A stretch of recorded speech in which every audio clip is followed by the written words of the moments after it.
I want to start by saying I'm sorry that it took me this long to talk about this.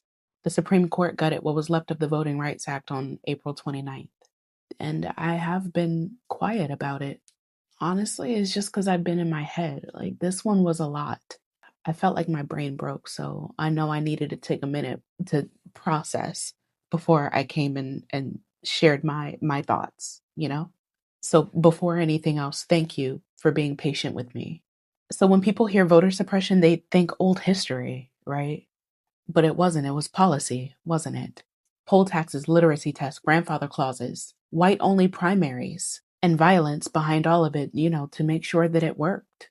In Louisiana, the state at the center of this ruling, Black voter registration dropped from 130,000 in 1896 to just over 1,300 in 1904. That didn't just happen, it was built that way. But the Voting Rights Act in 1965 made all of that illegal. Within 5 years, Black voter registration in the South nearly tripled. And then April 29th, 2026, the court ruled that to challenge a map for diluting Black votes, you now have to prove that the state meant to do it. Nobody's going to say that out loud. They're going to redraw the map and say it was about something else. Congress already knew that, though. And that's why they took that intent requirement out in 1982. But the court just put it back in.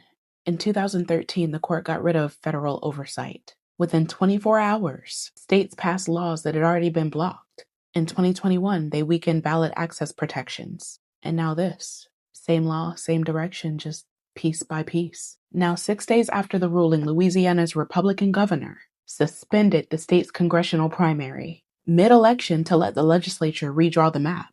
Alabama called a special session to do the same thing. Tennessee called a special session. Mississippi has a special session scheduled for May 20th, officially to redraw state Supreme Court districts, with Trump pushing to add congressional districts to the agenda. Florida passed new maps the same day the ruling came down. South Carolina is gearing up to follow. At least 15 House districts in the South are at immediate risk of being eliminated. The Congressional Black Caucus could lose between 15 and 20 members in a single redistricting cycle. Cleo Fields in Louisiana, Benny Thompson in Mississippi, Terry Sewell in Alabama. Black majority districts up and down the South. This is happening right now while you're watching this video. So here's what this actually does to your life, right? If you live in a state with a Black population big enough to matter politically, your district is about to get redrawn. Your vote is about to be diluted on purpose. Your representative may not be your representative for much longer.